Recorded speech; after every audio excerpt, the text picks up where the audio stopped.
You lived in a village near the forest. Your parents died when you were a child. After that, your uncle and aunt took the responsibility of bringing you up. Both of them were very cruel to you from the beginning. They make you do all the house chores.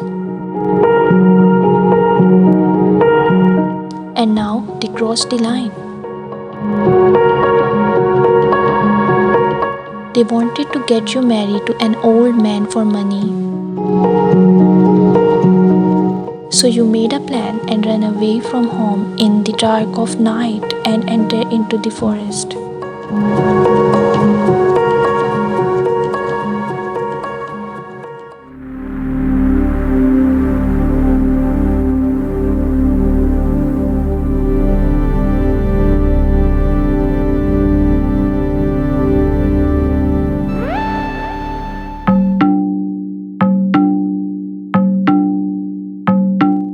You started to run faster, your feet crossing over one another.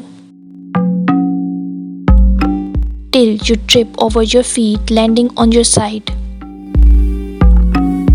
You push yourself up so that you were sitting on your butt.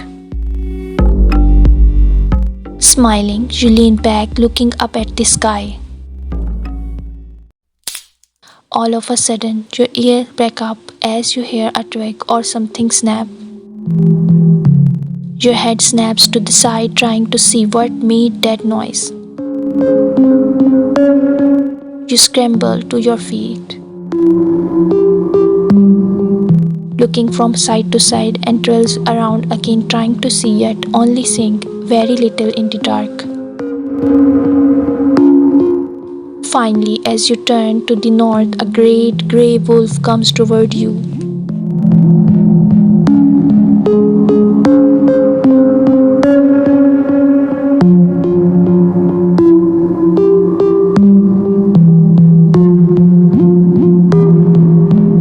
You gasp and start to back up toward a tree, pulling out your knife from the little bag.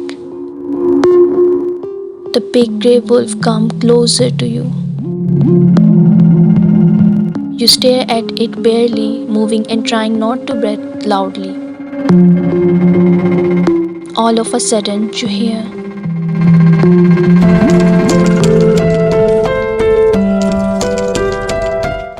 "Do not be afraid. I will not hurt you." Quickly, you look around, trying to see where the human is, but to your sad surprise, you did not see anyone. You hear again, "I will not hurt you. Please put the knife away." You look over at the wolf, and before you can say anything else, you hear the voice again. "Yes, I am talking to you," said the wolf as it comes closer to you. "I do not talk. How you can hear my thoughts?" You guess the look on your face was of utter surprise because the wolf come closer to you.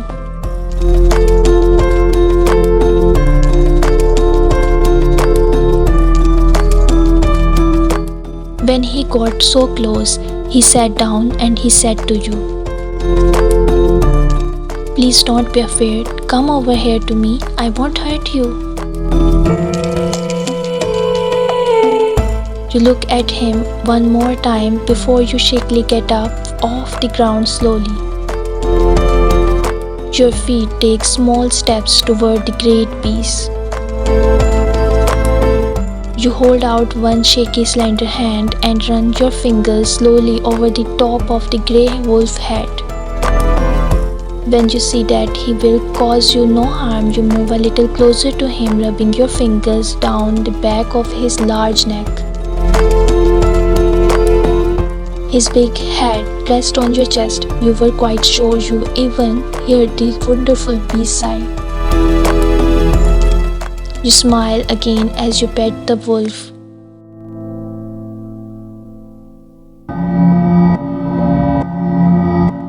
Several minutes into your petting him, he starts to shake and tremble. You look at him as you start to back away again.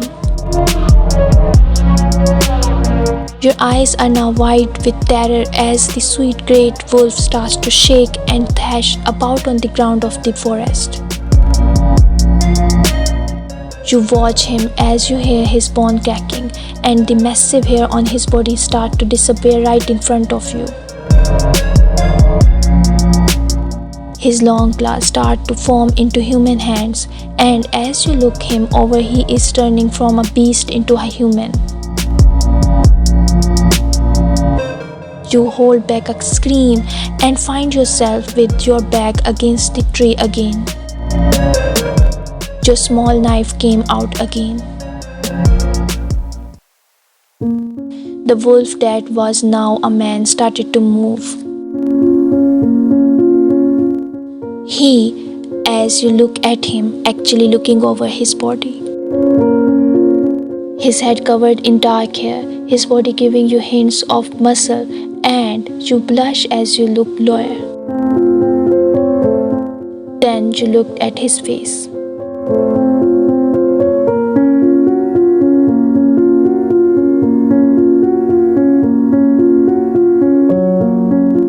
Your eyes almost jump out of head when you realize that you do know this man. Well, not personally, but you have seen him before. This man has been haunting your dreams for years.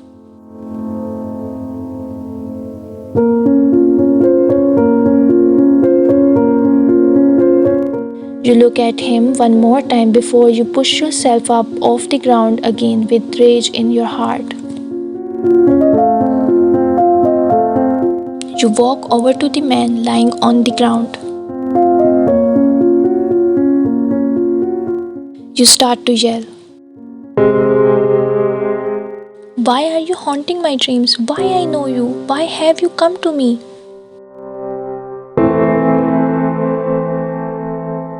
The poor man, wiggling on the ground in pain, just lays there, not answering the questions.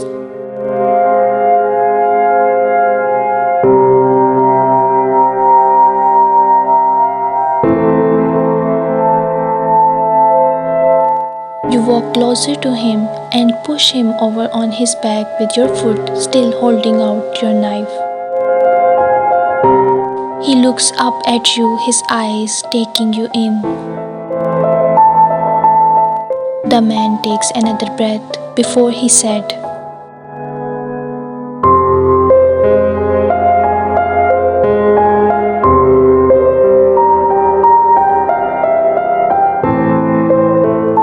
"We are meant to be together. We are mates.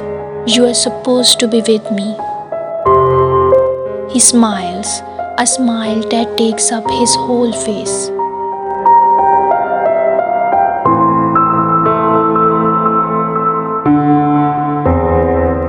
A smile that even reaches his eyes, and his eyes sparkle with happiness. You shake your head, not happy with the response. You keep your foot on his chest to keep him on the floor. Before you look at him again, you whispered, "Who are you? What are you?"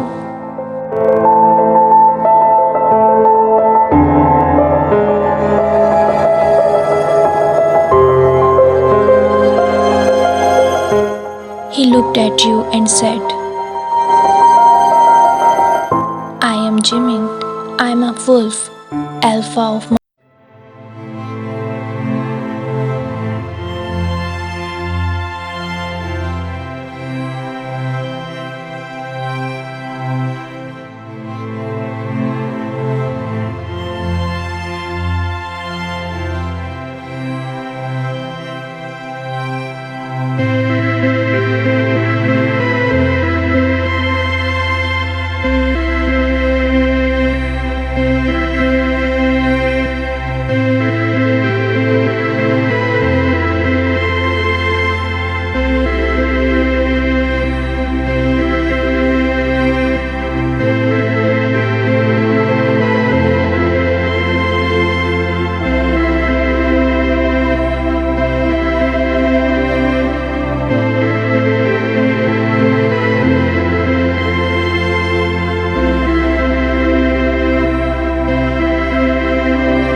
When you woke up, you were laying on the forest ground.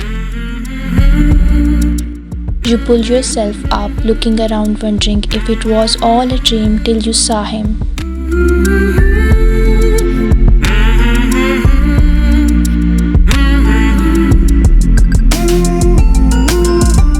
He was sitting over by a tree watching you.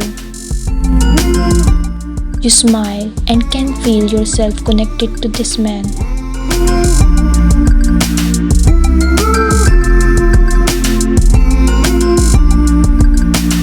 You can feel every feeling he has and hear every thought he thinks.